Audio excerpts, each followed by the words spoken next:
I'd like now to introduce our mayor, or I should say my mayor, and the mayor of the capital city, Mayor Elorza, who is probably our most famous bicycle enthusiast and a serious bike rider. So please join me in welcoming Mayor Elorza.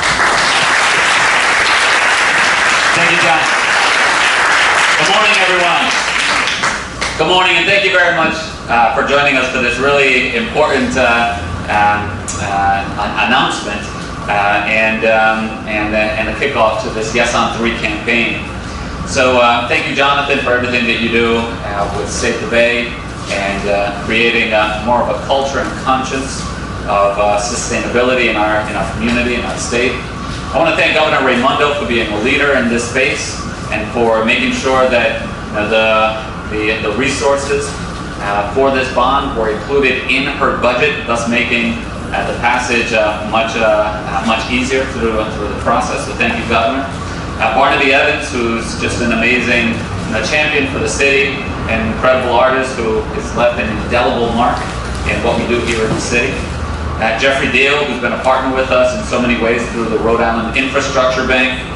Diane Lynch, the Agricultural Land Preservation Commission and Rhode Island Food Policy Council.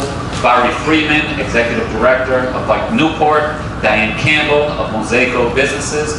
And it really takes an entire village and a potpourri of different stakeholders to do this kind of work.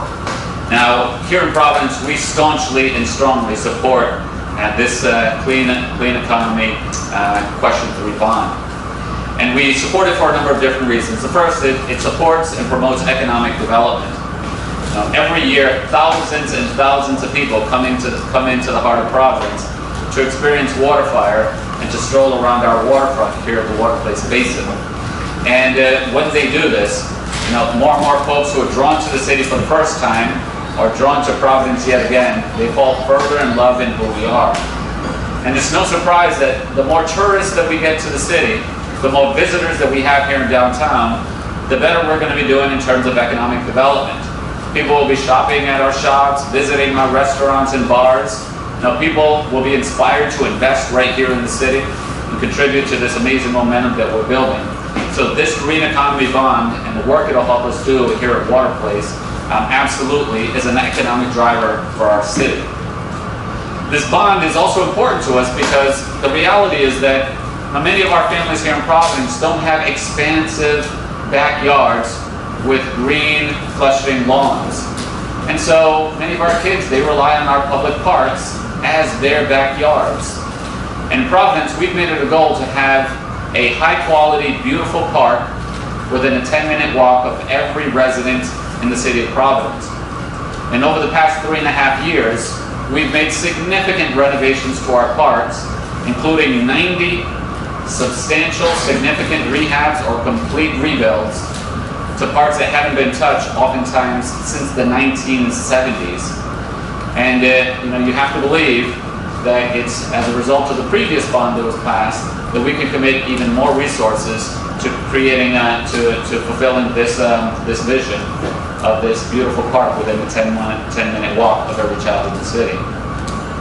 It's also our goal that through the support of this bond and through the work behind this bond, we're going to be investing in ever more bike paths that connect the city of Providence to every city throughout the state.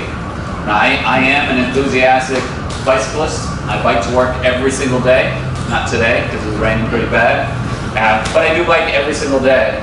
And I'll tell you that it's just amazing to see the response that we've had over the past couple of weeks to the jump bicycles. And this is a credit to all of the great bike organizations that have created that bike culture. So you've laid the foundation. And over that, we've overlaid these e-bikes that are really a hit in every single neighborhood, in every community in the city. And through this green economy bond, we're going to be able to do more of that work, stitch together the network of bike paths so that people can use it to get around throughout the entire state. So for all of those reasons, we enthusiastically support this investment, this bond.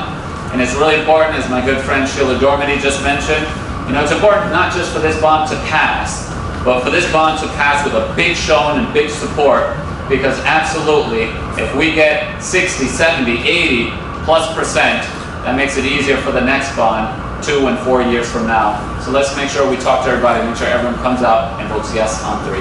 Thank you, everyone.